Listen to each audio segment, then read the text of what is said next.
Hello and welcome to Restore 2022. Thank you for joining us in this journey as we read through the book of Genesis. Today we will pause in chapters 35 and 36.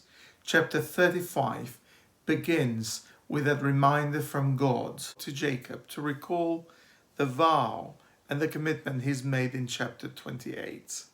Here we've got response. Here we've got action. Here we've got Jacob who's mobilizing his household in order to return to Bethel. And there, in his return in Bethel, he wants to worship Yahweh. The Lord appears to Jacob again and he gives him a new name. He will be called Israel. And there he reconfirms his promises, but also completes Jacob's family by giving him another son, Benjamin. However, in Bethel, Jacob also experiences tragedy. He experiences 3 deaths and a rebellion. The death of Deborah, which was Rebekah's nurse. Later on, Jacob loses one of his wives, Rachel, and she dies at childbirth as she is giving birth to Benjamin. Then his father, Isaac. And yet at the same time, as Jacob deals with all these losses, he's having to face a rebellion and disgrace against him caused by Reuben, his son. We will see how Jacob deals with Reuben later on in Genesis. But in this chapter, God uses again his name, El Shaddai, Almighty God, all-sufficient God. And this is very significant here in the view of what God promises to Jacob.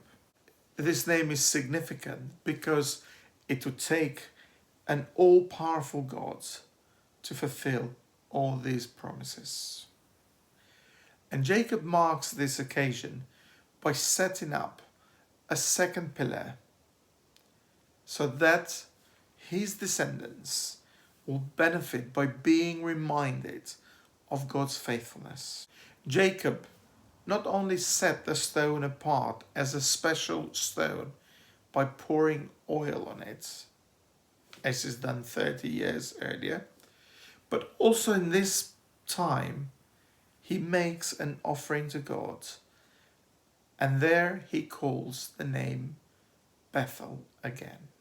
And then we move to chapter 36, where it is very easy to get lost in the names of this shorter genealogy.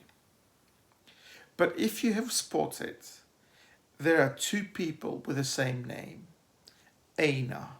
Although the uncle is featuring as one of the chiefs with local rule, the nephew is the only one here in this chapter amongst all these names who is commented upon for his discovery of the hot springs.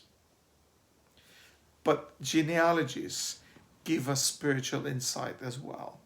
And again, this record shows how God is fulfilling his promises to Abraham and Sarah. And he's paving the way by giving clues and connections for the story of people of Israel for the coming chapters of the Old Testament.